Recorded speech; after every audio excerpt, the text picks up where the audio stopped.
Good evening. The enhanced COVID-19 measures for the parish of Westmoreland, previously announced by Prime Minister Andrew Holness, will be extended until Friday, January 15, 2021. Now, the curfew hours for Westmoreland will begin at 7 p.m. tonight, December 31, 2020, and end at 5 a.m. on January 15, 2021.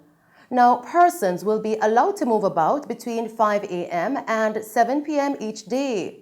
During the period, gatherings in public places should not exceed 10 persons, and markets and vending in public arcades and public transportation centers are only allowed during the hours of 6 a.m. and 6 p.m. Commencing today until January 15, 2021, public transportation authorized by the Transport Authority Act will be allowed to operate between 4 a.m. and 8 p.m. Passengers should not be transported between the hours of 4 a.m. and 5 a.m. and 7 p.m. and 8 p.m. The statement released from the Prime Minister's office highlighted that Westmoreland remains the parish with the highest number of cases per population. The cases are reportedly spread across the parish, involving more than 30 communities. New cases are arising weekly from several communities across the parish. The Savannah Lamar Hospital is beyond its COVID-19 isolation capacity, and the general hospital capacity is near alert level. The number of moderate to severely ill patients in the Western Regional Health Authority's hospitals are more than other regions, so there is limited capacity for any increase in cases. Jamaicans are again being reminded by Prime Minister Holness that they must take personal responsibility to protect themselves, their loved ones, their communities, and the country. In the meantime, the island recorded 34 new cases of COVID-19 yesterday, ranging in age between 2 to 87 years. Now, this takes the total of cases to 12,827, with 1,987 of the cases classified as active. Of the new cases, 16 are male and 18 are female. No new death was recorded, taking that total to 302. One fatality, however, is under investigation as a coincidental death. In the meantime, there were 64 additional recoveries, increasing that total to 10,383. 84 persons are currently in hospital, with 7 moderately ill patients and 8 patients who are critically ill.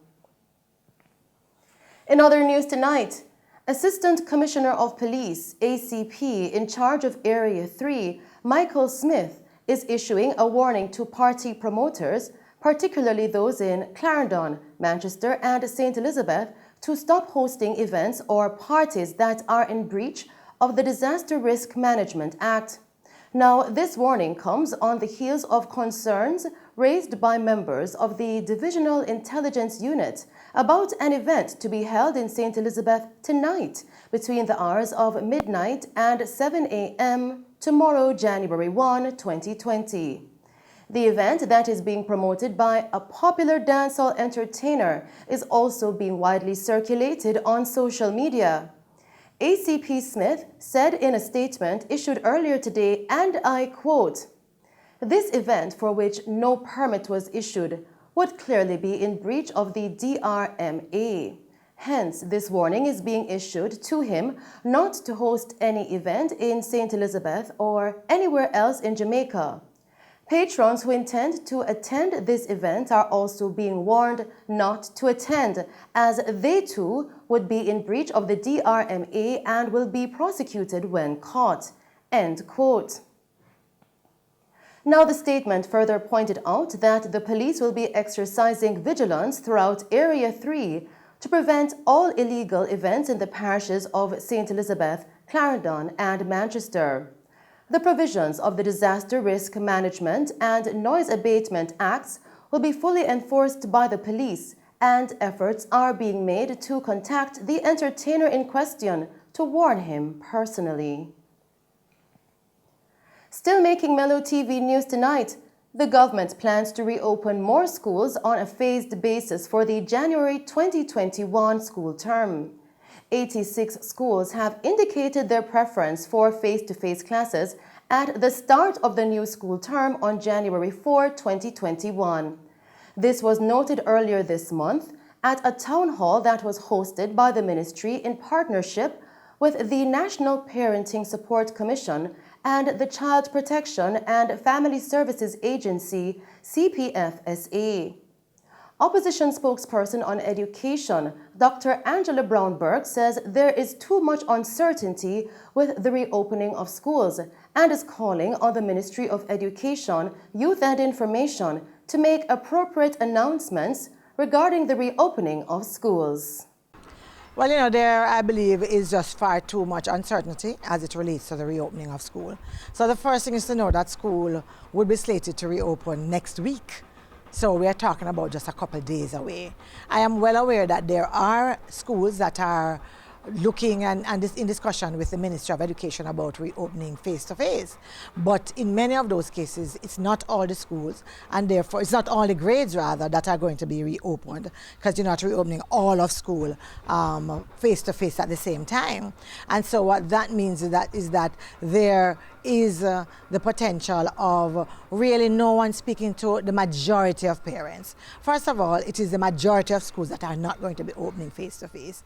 It is the majority of the school population that will not be expected to come to school, to be there for face-to-face. So the majority of our parents are really left not knowing what to do and what to expect next week, a couple of days away. I believe that what is required, and I'm calling on the Ministry of Education to do that, is to make an announcement, is to speak to our parents. Don't leave it up to schools alone, because schools are busy trying to reopen for those grades that they have targeted, and they are busy consulting with those parents, and they're busy trying to work out what needs to happen at school. We need a broader conversation about where we are with our schools and what our parents should expect. Dr. Brownberg pointed out that a clear plan needs to be put forward regarding what will be done to close the caps of uncertainty as some schools return to face-to-face learning come next week. A school of 1,400 cannot be expected to open, even if they are doing face-to-face with all 1,400 students. They more than likely are going to choose a grade, whether it is grade 7, grade 9, grade 11, that they are going to begin with. The question is, what are we saying to the parents of all the other grades that are not where contemplation is not being made for face-to-face, and what are we saying to those schools that are expected to continue with virtual learning? And I think it is important to remember that we just finished an audit, and the audit says that there is significant loss of learning. So what is expected to happen differently? We cannot go back for those who are doing virtual in the same old. We already have a systemic and almost eternal divide in our schools, as we call it the apartheid in education. What are we doing in 2021 to make sure that those gaps are closed? Dr. Brownberg further addressed the discontinuation of temporary teaching staff by the Ministry of Education, Youth and Information, MOEYI. The announcement by the Ministry of Education that there are temporary workers whose contract will end in December 2020, and that at this point they are not contemplating re-engaging them. And the question that really needs to be asked is, by now, one would have expected the Ministry of Education to be knee-deep, almost completed, in terms of a plan to bridge the divide that exists, to recover the loss of learning that we have experienced thus far. And for that, we are going to need a lot more teaching support staff than we currently have. And that is something that the Ministry of Education, along with our schools, need to be engaged in to ensure that come January 2021, for those who are going virtual, there is a greater chance of ensuring that learning takes place at the level that we want it to take place, and for those who are doing face-to-face, that they too are able to do it in a manner that also ensures, one, that we engage as many students as we can. Yes, the ministry had spoken, for example, earlier about a transportation system. Granted, that was primarily for the rural areas, but what is happening to that in terms of getting students to school? You know, where are we? We need to know. Yes, so that is certainly an important part of it as well.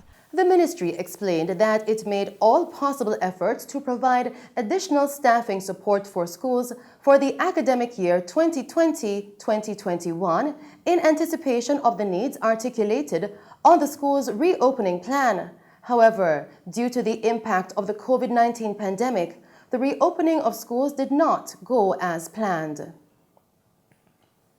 In news from St. Mary, the police there are reporting that a man who was being sought in connection with the gruesome murder of his brother in the Orakabessa community has been found deceased. He has been identified as Alfred Forrester, and his body was discovered with stab wounds at a section of the community known as Eden Park yesterday afternoon. In the meantime, the police say the mother of both men and their sister, who were arrested on Tuesday, remain in police custody. This following the discovery of dismembered body parts believed to be those of the woman's missing son.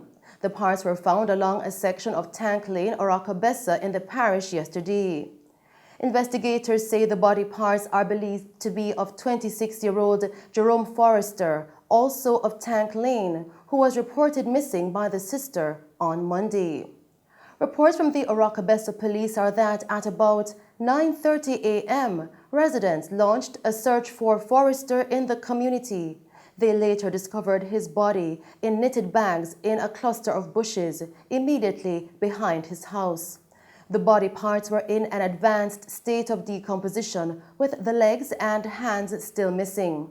Now, following an investigation by the police, the mother and daughter were taken into custody, and Alfred, who was being sought in connection with his brother's murder, was found deceased. Now, after more than 3 hours, firefighters have been able to control the massive blaze at the Jamaica Public Service Company JPS storage facility on a premises that also houses the state-owned National Energy Solutions Limited on Washington Boulevard in St. Andrew. Divisional Commander for the Kingston and St. Andrew Fire Brigade Division, Valerie Dixon, explained that it took 6 fire units from York Park, Trench Town, Port Royal, Rollington Town, and Halfway Tree, and a water pumper from York Park to battle the blaze. At 2:51 a.m., we received a call of fire at the Jamaica Public Service Company plant along Washington Boulevard. Halfway Tree and a unit from York Park was dispatched, and immediately upon arrival, they requested additional assistance. A unit from Trench Town, Rollington Town, and Port Royal were also dispatched. On arrival, we realized fire was confined to electrical components, and we utilized 6 jets to combat the blaze, to include 3 foam jets. Risk and loss has not yet been determined, and currently our fire investigators are on the scene. At approximately 4:30, I would say, we were able to contain and control the fire. There was no damage to the cheese factory. The fire did not affect the cheese factory in any physical damage. We are currently doing cooling down operations. There's approximately 45 firefighters on the scene. Residents from the neighboring communities of Pembroke Hall, Marvelly, and Duhaney Park reported that they heard loud explosions before the fire started. And those are the stories making news. I am Shelley Ann Hill. We will now take a break and then join Christopher Scott with sports.